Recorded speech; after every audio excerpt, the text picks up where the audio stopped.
bèo sàn mây trôi diêm ca tăng tính tình ca loài một tin trong hai bên đời mà mỗi tình chọn sao chẳng thấy đâu.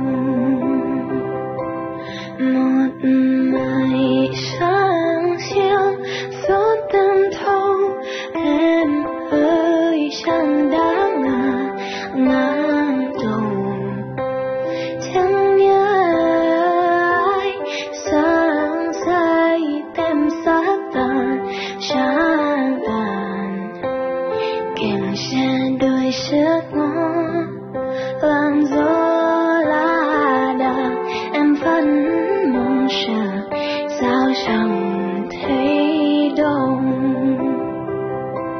Người người xa trong thốn xa xăm em ơi em vẫn đợi mỏi mòn xa trong sao xa tăng tính tình cả buồn.